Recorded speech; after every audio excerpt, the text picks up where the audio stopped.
Olá, para quem nos assiste, eu sou o Garcia aqui da TV Humana e hoje no programa Carreira, Negócio e Comportamento eu estou aqui com meu amigo Marcel Espadoto, dando um apoio para ele em mais um emocionante episódio dessa série, tá certo, Marcel? Beleza. E hoje nós vamos falar de uma coisa bem interessante, que é o seguinte: dentro da arte de efetuar uma venda, existe uma coisa chamada objeções, que é quando o, quem está fazendo algum tipo de venda, ele é desafiado. Muitas dessas pessoas que estão fazendo uma venda, quando tem uma objeção, às vezes eles desistem. Simplesmente largam o negócio e falam, não vai dar certo, deixa para lá. Enquanto que eles deviam olhar isso daí com bons olhos, porque é um desafio que eles têm que vencer e mostrar aí ao que vieram aí, o que um produto deles aí difere de outros e tudo mais. Então hoje o Marcel vai estar falando para nós aqui desse assunto bem interessante aqui, que é as objeções aí no ponto de vista de comercial. Maravilha. Bom, obrigado, Garcia, pela introdução e muito bom estar aqui novamente, né, nesse programa, na TV Humana. Mais um episódio, né, que nós estamos fazendo. Espero que esteja trazendo aí luz e reflexão, principalmente, para as pessoas sobre os temas que a gente traz aqui, né? Ninguém aqui é dono da verdade, mas a gente oferece aqui alguns pontos para que as pessoas possam refletir sobre isso e tomar as decisões que elas queiram tomar, ou que elas acreditam que sejam melhores. E hoje, mais uma vez, a gente vai trazer esse assunto, o assunto da objeção. Para mim, é o ponto mais importante que a gente tem que buscar quando a gente está fazendo uma venda, um negócio. Aí as pessoas falam assim, como assim? O fechamento não é melhor? Claro que o fechamento é fantástico. Claro que receber do cliente ali o aperto de mão e negócio fechado, né? Fechamos o negócio, isso é maravilhoso. Só que para fechar o negócio, nós temos várias etapas em vendas e a objeção é uma etapa, e a gente sabe que logo depois da objeção e vencidas as objeções, nós vamos falar sobre isso, quais são os tipos de objeção, como que elas aparecem e como que a gente pode, né, uma medida bem simples, como que a gente pode superar as objeções e chegar ao fechamento do negócio e ser feliz, que é o que todo mundo está querendo fazer. Então, antes de mais nada, rejeição é uma coisa, objeção é outra. Rejeição é uma coisa pesada. Rejeição, né? Quando o cliente rejeita aquilo, quando o cliente abomina aquilo, quando o cliente não quer aquilo, é muito difícil reverter. Por melhor vendedor que sejamos, por melhor comercial que sejamos, talvez a gente não consiga reverter uma rejeição. É muito difícil reverter uma rejeição. Mas objeção não é isso. Objeção, ele, né, o nome já pode gerar uma expectativa negativa, mas objeção basicamente tem dois tipos de objeção. Tem a objeção de incompreensão, a pessoa não entendeu, ou não entendeu ainda, ou ela não recebeu informações suficientes para entender sobre aquilo. Então, pode ser que ela não conseguiu interpretar, ou quem está falando com ela, quem está sendo interlocutor ali, o vendedor, o homem de negócio, a mulher de negócio está falando com ele, não conseguiu passar para ele a todo o conceito. Então, ele tem uma dúvida e, quando ele tem uma dúvida, ele faz uma objeção. Tem pessoas que têm perfis mais calmos, mais tranquilos, que podem fazer uma objeção de uma forma mais polida, mais educada, mais processual, e tem pessoas que são mais práticas, às vezes mais agressivas, e elas fazem a objeção de uma forma um pouco mais dura. Mas a gente tem que tentar ouvir o que o cliente está dizendo e muitas vezes a gente não deve levar tão em consideração como eles disseram, como que eles verbalizaram isso. Então, muitas vezes, a pessoa pode falar: isso aí não funciona, isso é uma porcaria, isso não vai me atender, e ele está falando de uma forma um pouco mais rude, mas ele está dizendo o seguinte: eu não entendi que isso pode estar me ajudando. Então é muito importante que quando o cliente fizer uma objeção, a gente possa olhar e falar assim: será que ele não entendeu? Ele está fazendo objeção porque ele não entendeu? Aí nós vamos lá e vamos explicar novamente para ele. E o outro tipo de objeção é a objeção de ter um outro parâmetro. Então, se eu estou oferecendo aqui uma camisa para vender para o Garcia, e o Garcia olha para a minha camisa e ele tem a cotação de uma outra camisa que para o Garcia é igual, as camisas são parecidas, né? Elas têm assim o mesmo material, a mesma cor, o mesmo tamanho, elas são iguais para o Garcia. E eu estou vendendo por 100 e o Garcia tem a camisa por 50.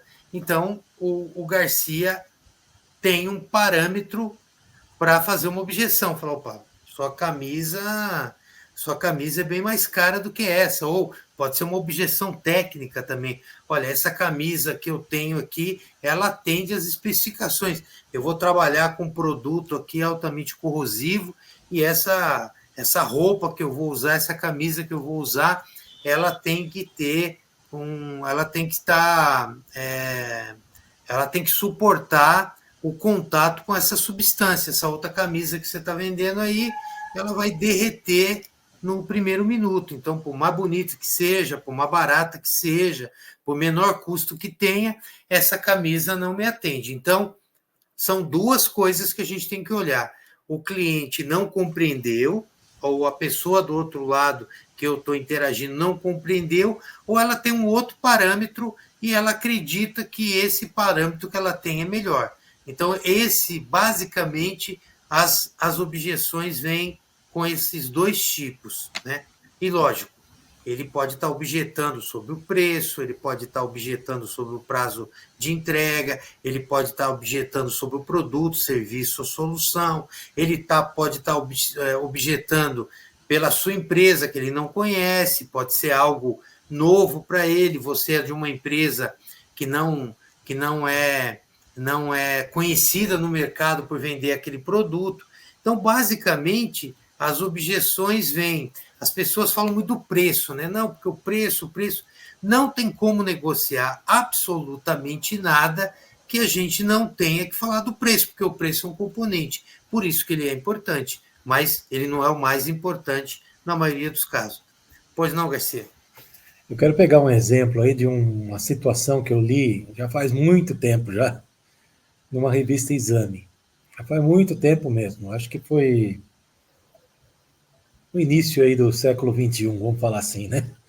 Eu acho que a gente pode falar isso, né? Nós temos idade para isso. Que era o seguinte, era um caso clássico disso que você falou, de objeção e daí de uma superação. Aí já dá para juntar as duas coisas. Porque era o seguinte, era uma história de um executivo que ele trabalhava em um determinado segmento, ele era da alta diretoria de uma empresa grande, e ele foi demitido.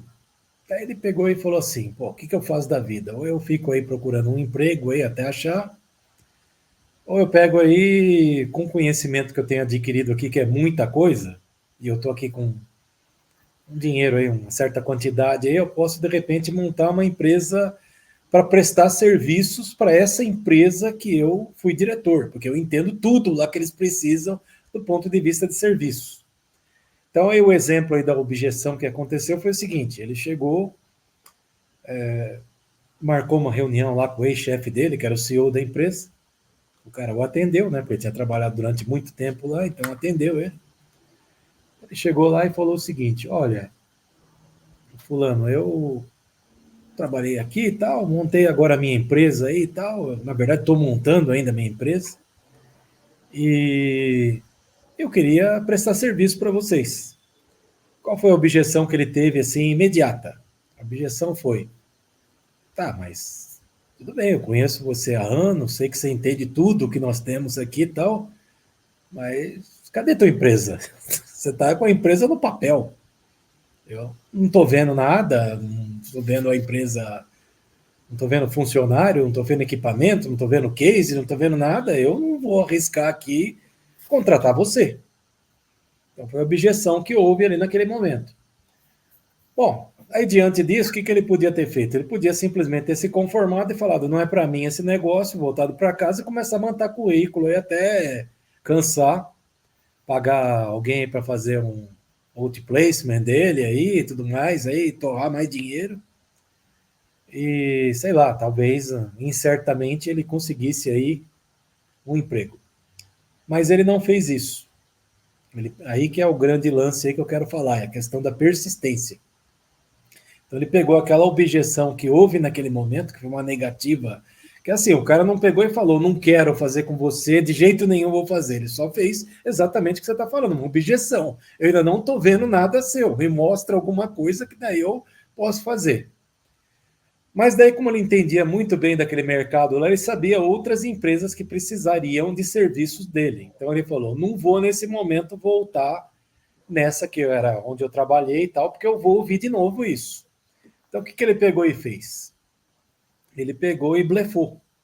Então, naquela época lá, não é que nem hoje que você vai numa gráfica aí expressa, consegue imprimir um catálogo, etc., do jeito que você quer. Naquela época lá, tudo era complicado. Então, ele contratou lá um rapaz, lá, pediu para o cara fazer um catálogo. E ele só tinha lá condições de fazer, tipo, uns 5 só, uma gráfica lá. Ele fez 5 catálogos. Para fazer esses catálogos aí, o que ele pegou e fez? Ele alugou lá alguns uniformes. E nesses uniformes ele pegou lá, tipo, colou lá um adesivo lá com o logotipo dele lá, de forma que, batendo uma foto, não dava para perceber muito que era colado ao pé da letra, né? Pegou lá um carro, colou também um adesivo lá com o nome da empresa dele lá, tal, alugou umas caixas de ferramenta, aí pegou esses uniformes lá, pegou para os próprios parentes dele lá, falou, ó, usem aí, vamos tirar umas fotos aí, fazer de conta que vocês são meus funcionários, tal. E aí, o que ele pegou e fez? Ele pegou, colocou isso daí no catálogo, essas fotos aí, vamos dizer, entre aspas, genéricas, né? Foi na segunda empresa lá que ele sabia que era quase certeza lá que os caras conheciam ele e tal, iam querer contratar. E chegou lá e falou: ó, tá aqui minha empresa, eu abri recentemente, mas já estamos aí com algumas iniciativas. Essa daqui é uma ilustração só da minha pequena equipe, mas eu tenho aqui uns 4, 5 carros desse daí com equipes prontas para atuar na rua. Aí os caras olharam para aquilo lá e falaram: nossa, que interessante, pô, a gente já te conhece faz tempo, então você montou a empresa? Montei, já estamos todo vapor aí, já estou com uma equipe de vendas, estão correndo atrás de clientes aí e tal. Aí os caras falaram: pô, legal, então nós vamos te contratar. Aí contrataram o cara. Aí, com esse primeiro contrato dele, aí sim que ele foi comprar equipamento, foi comprar uniforme, foi contratar pessoas e tal. E depois de um tempo ele voltou lá naquele primeiro que ele tinha tido aquela objeção e falou: ó, agora eu já estou no mercado, aí já estou com os 2 clientes aí, quero trabalhar com vocês. Ele falou: não, então agora é diferente, vamos trabalhar juntos. E depois o cara virou uma big empresa e acabou até vendendo ela, mas foi um exemplo aí que eu quis dar baseado em algo que até se alguém pesquisar aí no passado, aí talvez encontre lá a edição que tem isso daí na revista Exame. Eu não sei dizer qual foi, mas faz muito tempo que eu li isso daí, eu achei, isso ficou gravado na minha cabeça, que era um exemplo assim de persistência muito grande. Você vê que ali teve uma dose de arrojo, né, de risco, né? Sob muitos aspectos, hoje em dia seria altamente condenável isso, né? Mas muita gente vendeu a ideia para depois construir o negócio, né? Mas voltando aqui e pegando esse exemplo que você deu como pano de fundo para falar sobre objeções, então a gente viu aqui que objeções tem 2 tipos: a objeção de incompreensão e a objeção do cliente ter um outro parâmetro que ele acha que é melhor. Então, tem 2 jeitos de tratar. Quando é por incompreensão, a gente tem que explicar novamente e fazer todo o processo de explicação para a pessoa poder entender, porque faltou alguma coisa na hora que a gente fez a primeira explanação. E também é muito importante que a gente mesmo que eu já tenha falado sobre aquilo 500 vezes, mas para aquele cliente lá é uma novidade. Eu não posso me cansar de falar sobre o meu produto, sobre a minha solução. Eu tenho que repetir, e cada vez que eu repetir, eu tenho que repetir melhor. Eu tenho que fazer uma nova versão, mais simples de entender, mais encantadora, mais motivadora, mesmo que eu já tenha feito 100, 200, 300, 500, 1000 vezes aquilo. E o outro lado é quando o cliente acha que tem algum parâmetro. Se ele tem um parâmetro, a gente precisa checar se aquele parâmetro que ele tem é igual. Se realmente a gente está comparando banana com banana, laranja com laranja. E nesse ponto aí eu queria colocar alguns aspectos. Muitas vezes o cliente diz, olha, eu estou com um preço melhor que o seu, eu estou com um produto melhor que o seu, e o vendedor diz para o cliente, olha, você pode me mandar a especificação que o outro fornecedor te mandou para eu ver se é a mesma coisa, se é o mesmo produto, com a mesma durabilidade ou com os mesmos atributos que tem o meu, e muitas vezes o cliente não manda, não quer mandar ou diz que não pode mandar. Se ele não pode mandar, ele não deveria ter te dado essa informação. É a mesma coisa do cliente falar para mim, Marcel, seu preço é o dobro. E aí eu falo, então manda a cotação para eu ver.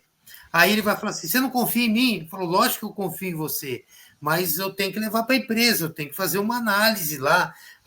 Muitas vezes é o vendedor que está falando com ele. E o vendedor não tem alçada, não tem poder para dar esse desconto. Nós vamos falar num outro episódio sobre desconto também, logo mais. Que também é interessante a dinâmica do desconto, né? Como que a gente pode lidar com isso? E aí o cliente fala, não vou te mandar. Não vou te mandar porque eu sou ético. Se fosse ético, ele não teria dito para você que tem algo mais barato, né? Então, a gente tem que começar também a analisar o contexto que tem dessa história. E toda vez que alguém fala que o teu preço está mais caro, é sempre 10%, 20%, 30%. Nunca é 12,3%, 7,8%. Por quê? Muitas vezes é verdade, mas muitas vezes não é. É o quanto ele quer de desconto, ele diz que o outro preço está mais alto. Então, ao invés dele te falar assim, me dá 10% que eu fecho, ele diz que o teu preço está 10% mais alto para você dar os 10% para ele. Então, essa também é um mecanismo que o mercado usa, que os clientes usam, que muitas vezes os compradores usam, e o vendedor tem que estar vacinado para isso, para poder entender. Porque alguém que liga para mim e fala, Marcel, seu preço está o dobro. Ele está dizendo para mim, gostei muito de você, quero fechar com você, só que ele exagerou muitas vezes. O meu preço não está o dobro. Talvez ele está um pouco maior, talvez ele esteja até menor, mas ele quer tirar alguma coisa, ele quer levar um save maior para a empresa dele, e aí ele pede desconto. Então, muitas vezes, quando se pede desconto, não é uma verdade absoluta. O vendedor tem que conhecer o mercado dele, conhecer os seus concorrentes, ter uma ideia muito clara do que ele está fazendo, porque isso vai ajudar a superar as objeções também.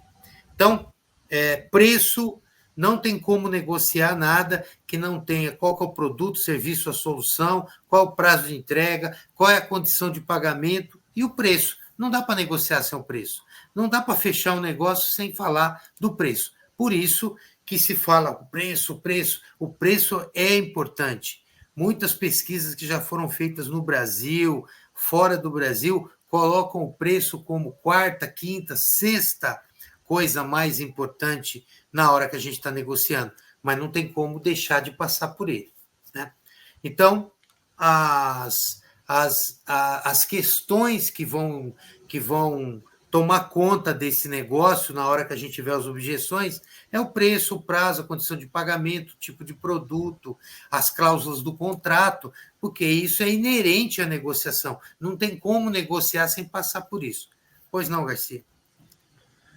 Então, essa questão aí de objeção, quando a gente está falando de mercadoria, é realmente um desafio aí para quem está fazendo a venda, né? Porque às vezes pode ser um blefe de quem está comprando, como você acabou de falar aí. o teu preço está 100% mais caro. Eu acho difícil existir uma variação tão grande assim quando nós estamos falando aí de venda B2B. Nós estamos falando aí varejo, aí às vezes acontece, o cara compra lá num lugar para vender em outro lá, compra em qualquer lugar aí, e daí quando você vai comparar aí com o preço aí de quem produz, às vezes é muito mais barato mesmo, né? Mas o que eu acho assim na área de serviço, principalmente, quando ocorre aí algo assim que a pessoa tem que ter o olho clínico do ponto de vista de venda, de interpretar o que está sendo falado. Então alguém chega lá e fala, isso daí, será que é bom mesmo isso daí? Principalmente quando você vai levar um serviço que é uma novidade. Hoje em dia nós temos vários aí acontecendo no mercado, tá? Eu, inclusive, estou envolvido com alguns. Principalmente por causa dessa onda de IA. Então, muitas vezes aí, vamos levar alguma coisa para alguma empresa aí, e ouvimos isso. Mas será que isso é para valer mesmo? Será que dá certo? Então, essa objeção vem na forma de uma dúvida de incredulidade, né? Porque o que aconteceu, e como nós já falamos em até outras edições anteriores, no último 1 ano e meio, aí, do ponto de vista tecnológico, com a, vamos dizer, popularização das IAs aí, foi sem precedente na história, em termos da velocidade. Então, outro dia eu estava vendo aí um, um post de alguém aí que colocou o seguinte, que Netflix demorou 3 anos para ter 1 milhão de usuários. No entanto, o ChatGPT levou 5 dias. Então é uma coisa assim absurda, né? Mas voltando ao tema. Então, o que eu estava dizendo é assim, às vezes a pessoa lá fica meio incrédula. Pô, isso daí, será que é assim mesmo? Então, uma das saídas é a gente propor para ele uma prova de conceito. Um Nós, POC. fornecedores, chegar para ele e falar assim, cara, ó, então vamos fazer o seguinte, eu deixo aí uma semana aí para você ver como é, para você testar, estressar, tudo mais aí. Depois deixa eu voltar aqui, vamos ter uma outra conversa. E vou dizer assim, já com toda certeza, 90% das vezes aí o vendedor vai ter êxito nisso daí, né? Porque daí aquela dúvida lá, aquela objeção inicial que existia por desconhecimento, a pessoa vendo depois funcionando para valer, vai pegar e falar, pô, legal, então agora eu confio. Porque isso daí levando para o mundo aí normal, aí, vamos dizer, né, o varejo, já acontece de certa forma nas concessionárias. Então, quando você vai comprar um carro lá, não tem o test drive? Test drive é uma prova de conceito.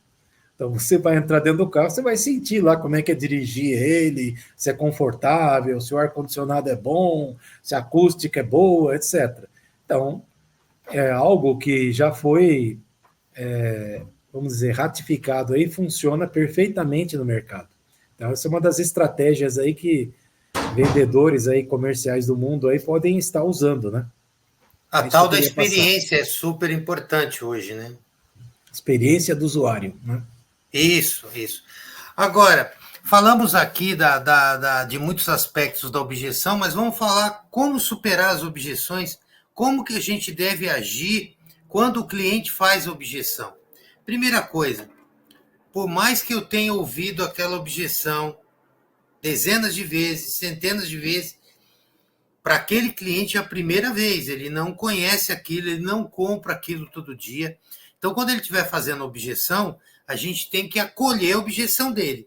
Porque se ele começar a falar e eu me mostrar contrariado, como, meu Deus do céu, como que alguém pode ter essa objeção, eu vou criar nele um sentimento de que ele não queira comprar. Então, nós temos que acolher a objeção. Quando o cliente estiver fazendo objeção, preste muita atenção, faça perguntas para ele, porque isso demonstra que você está procurando entender a objeção, você está respeitando a objeção dele, porque se não respeitar a objeção do cliente, ele pode vir a não comprar, por mais que ele precise, por mais que você tenha a melhor condição de preço ou a melhor condição no geral, ele pode ficar com bronca e não comprar, né? Muitas vezes, e no B2C isso acontece a rodo. No B2B é mais difícil, mas pode acontecer também, né? Se alguém ficar com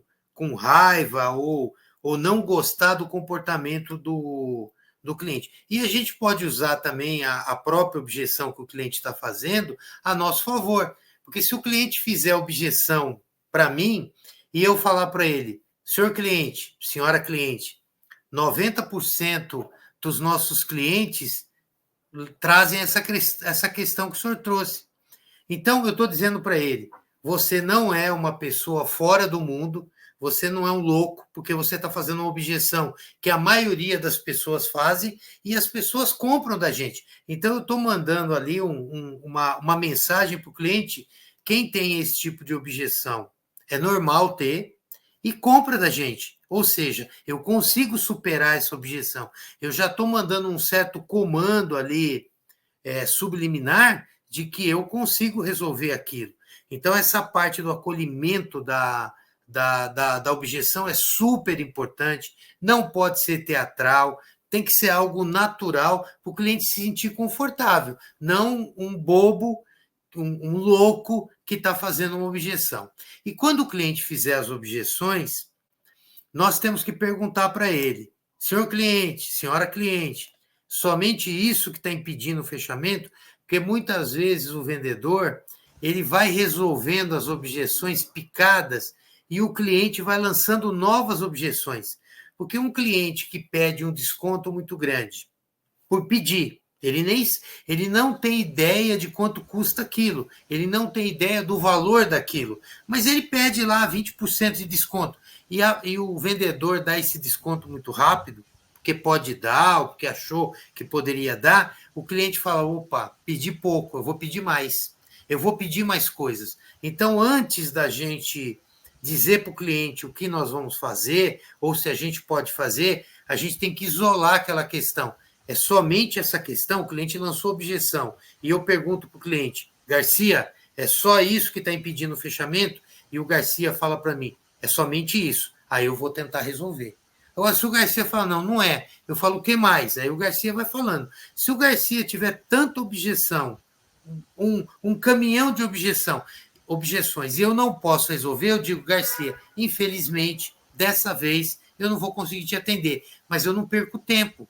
E eu caminho, eu uso a objeção como uma forma de antecipar o fechamento. É muito importante que eu só haja a partir do momento que eu tenho um compromisso do cliente, que é somente aquilo que está impactando o fechamento. Se tem mais coisa, vamos falar. O cliente pode ter mais objeções, não tem problema nenhum. Mas eu só, eu falo muito que é o TBC, né, Garcia?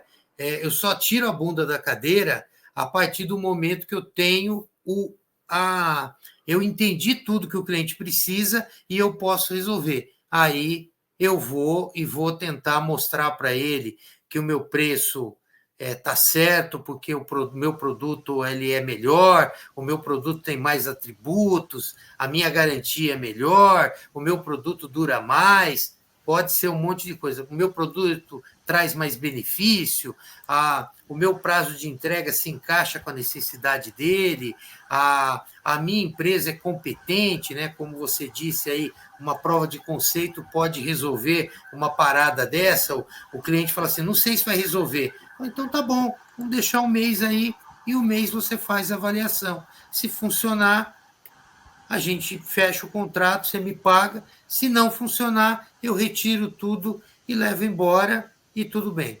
Então, é muito importante, porque nós dificilmente vamos fechar alguma coisa sem objeção.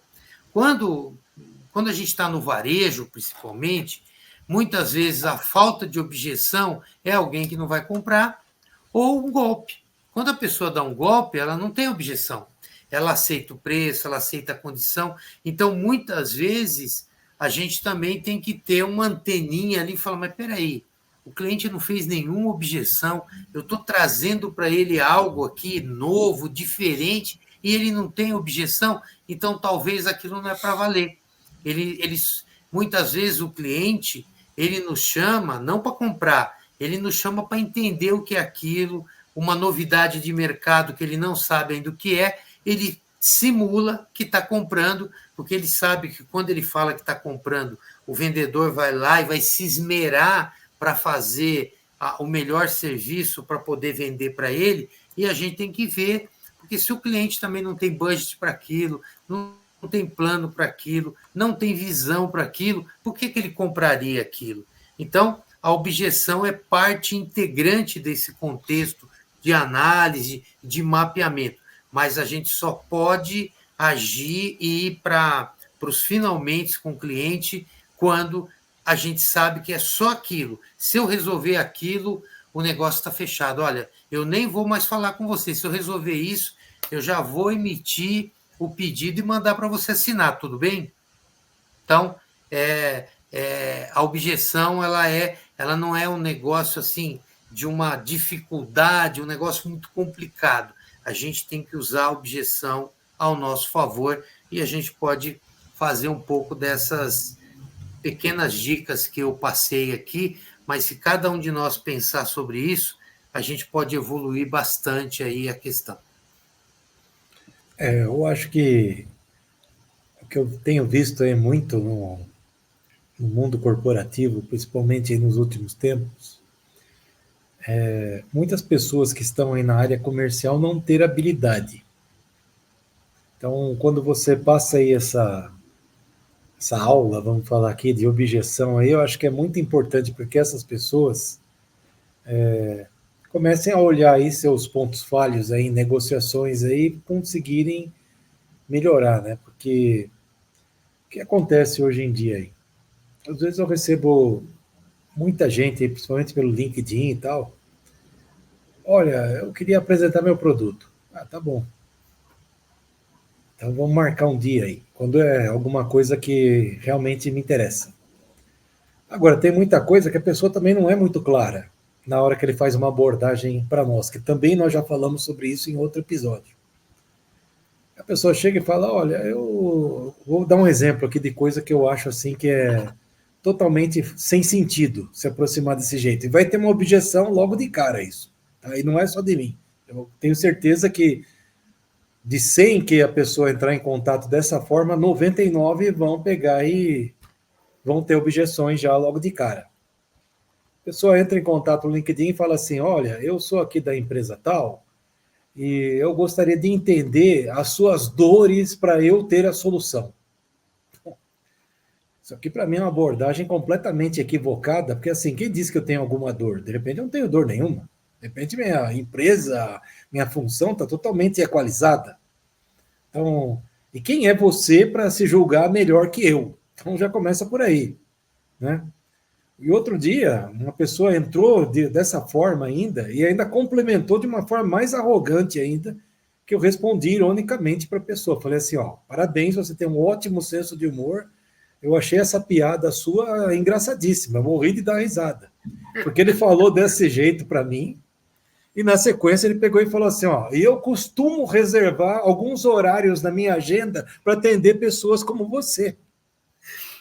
Tenho recebido, tenho resolvido essas mensagens.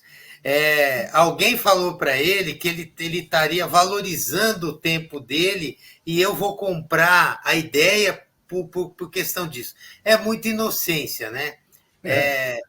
O mapeamento de clientes, você pode mapear um segmento, descobrir quais são as dores que aquele segmento tem, ou aquela empresa tem lá uma dificuldade XPTO que muitas vezes está mais visível, e aí você pode procurar a empresa para poder resolver. Mas tem que tomar muito cuidado, né? Eu recebo um monte de gente mandando convite para mim no LinkedIn sem contexto nenhum, e depois eu aceito, eventualmente eu aceito, e eu mando uma mensagem agradecendo o convite. Aí o sujeito manda para mim dizendo que ele quer me ajudar a melhorar a minha performance no LinkedIn. Então, eu também recebo disso. O cara não tem o trabalho de olhar quantos seguidores nós temos, o tempo que nós existimos no LinkedIn. Outra coisa, eu trabalho com isso. Aí eu escrevi um artigo sobre isso, eu mando para o sujeito, falo assim, ó, leia meu artigo aí. A pessoa tem que ter uma oportunidade de melhora, porque ele fala que vai me deixar com os dentes maravilhosos, faltando um dente dele na frente. Eu não consigo, eu não vou conseguir acreditar naquilo. Tá muito. Eu brinco, né? O pessoal tem o ditado, né? Casa de ferreiro, espeto é de pau. E eu digo sempre, casa de ferreiro nem espeto tem muitas vezes. Então o sujeito veio falar comigo sem espeto. Se ele tivesse um de pau ainda, até ia, mas nem isso ele tem. Então as pessoas precisam esse não senso, precisam refletir um pouco mais, e quando a gente for fazer uma apresentação para alguém, ou quando a gente for fazer uma abordagem, a gente tem que pensar um pouco sobre isso, a gente tem que olhar o contexto, e hoje tem muitas informações que estão disponíveis para eu não chegar e dar um tiro, né? Mandar um negócio para o Garcia aí, oferecendo um produto para uma empresa que é de um indivíduo sozinho, que não precisa daquilo. Né? Ou oferecer um apartamento para eu morar em Porto Alegre, se eu moro em São Paulo ou em Salvador. Então, as pessoas estão fazendo broadcast com isso, estão usando robô para fazer isso, e o tiro está saindo pela culatra.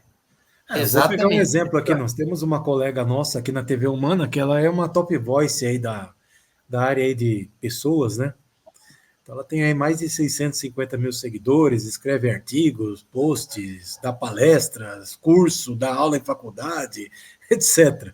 É a mesma coisa um cara chegar e falar assim, olha, eu vi aqui teu perfil e eu gostaria de ajudar você a melhorar aqui a sua performance no LinkedIn. Pô, a pessoa já tem 650 mil seguidores, o que a pessoa vai querer melhorar? Não. E esse que mandou tem 55 contatos. Então, é impressionante. Isso é uma coisa também que eu tenho observado, viu, Marcel? Já que nós estamos tocando isso daqui, que nós estamos no final aqui dessa edição aqui do episódio de hoje, mas é que eu acho que tem a ver com o que nós estamos falando, né? De objeções que as pessoas, elas mesmas estão criando. Então, exatamente. É isso que nós estamos querendo passar a mensagem. Elas estão criando a objeção, porque não tem o senso mínimo de abordagem, né? Também tenho visto aí pessoas aí que se dizem, eu sou especialista em LinkedIn, te ajudo a melhorar no LinkedIn. Daí é o que você falou. Daí você vai ver lá, o cara tem 200 seguidores, 200 contatos, nunca escreveu um artigo na vida. Como é que o cara vai ajudar alguém a fazer alguma coisa no LinkedIn dessa forma, né? Então, só vai ter objeção mesmo, não adianta. Então, o caminho também... Aí é esquizofrenia, né? Muitas vezes é esquizofrenia da pessoa, ou é desespero, né? Às vezes está as coisas, elas precisam ser cada vez mais contextualizadas, pensadas, tem que ter uma estratégia por trás. Você pode até errar, mas fazer desse jeito, o sujeito acorda de manhã e fala assim, eu vou mandar aqui uma mensagem, e manda a mensagem para todo mundo, e não filtra. Aí manda para um sujeito lá que é que nem você chegar e mandar estou terminando agora um livro aí com o Polito, né? O professor Reinaldo Polito faz parte do livro. É a mesma coisa que mandar para o Polito e falar assim, Polito, eu queria te dar uma mentoria sobre oratória. É isso que eu estou dizendo, são umas coisas assim meio absurdas. Mas isso daí são os dias de hoje, né? É absurdo. Os dias de hoje, porque daí assim, o cara... Nós estamos falando de LinkedIn, que é o ambiente profissional, mas eu acho que vem um pouco aí da parte mais popular, vamos falar assim, né? O cara faz uns 2, 3 vídeos aí no Instagram, YouTube, essas tranqueiradas todas aí, daí já se auto-intitula influencer. Influencer do quê? O cara está começando agora. Não, Garcia, nada contra os jovens, né? Não, mas não estou sendo contra. Jovens, mas como é que alguém com 17, 18 anos pode ser mentor de carreira? Exatamente. Ele pode ser mentor de uma criança de 11 anos, mas mentor de carreira, como ele não construiu a carreira dele ainda. No mínimo, o sujeito tem que ter passado por aquilo, tem que ter estudado aquilo, tem que ter vivido aquilo. Não é crível. E as pessoas passam esse ridículo de oferecer um negócio que não... Oferecer uma coisa para uma pessoa sênior. Então, eu só queria encerrar aqui dessa forma mesmo, que essa última explanação nossa aqui, para que as pessoas não criem elas mesmas a objeção do cliente. Exatamente. É isso que nós estamos querendo passar a mensagem aqui, né? Porque a pessoa não sabe entrar em contato com a pessoa, então, primeira coisa, então, como que eu vou entrar em contato com essa pessoa? Primeira pergunta que ela tem que fazer. Então, foi contratado no departamento de vendas, tal, legal. Então, olha, se é uma coisa muito específica a ser vendido, então a primeira coisa você tem que dedicar um tempo para estudar com quem você vai falar. Então é ler pelo menos lá, deixa eu ver aqui, esse cara aqui é diretor disso, diretor daquilo, gerente disso, gerente daquilo, supervisor disso, supervisor daquilo. Então, serve. Então deixa eu entender um pouco mais. Ele trabalhou nessa empresa, ele sabe fazer isso, sabe fazer aquilo. Pô, então faz sentido. Então, deixa eu agora formular uma estratégia aqui na minha cabeça para tentar dar liga com o que ele está acostumado aqui, para daí eu não levar uma porrada logo de cara. Perfeito. É isso? É isso que nós estamos querendo passar. É o básico do básico do básico do básico. Se não fizer isso, não vai conseguir ter sucesso. Vai tomar, como você falou, vai tomar um monte de invertida e vai desistir. Então, tem que ter estratégia, tem que ter um plano, tem que ter um pensamento, tem que ter uma visão e procurar fazer o máximo que você puder para entender com quem você vai falar. Porque senão, já vai ter objeção naturalmente. Agora, se você cria objeção, aí não vai dar certo. Né? Exatamente.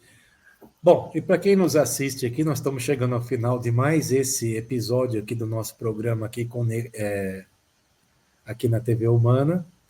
O Marcel aqui hoje explanou muito bem a questão de objeções. Espero que os nossos assuntos aqui hoje tenham sido úteis para alguém, que é esse que é o nosso objetivo aqui, sempre tentar passar mensagens positivas.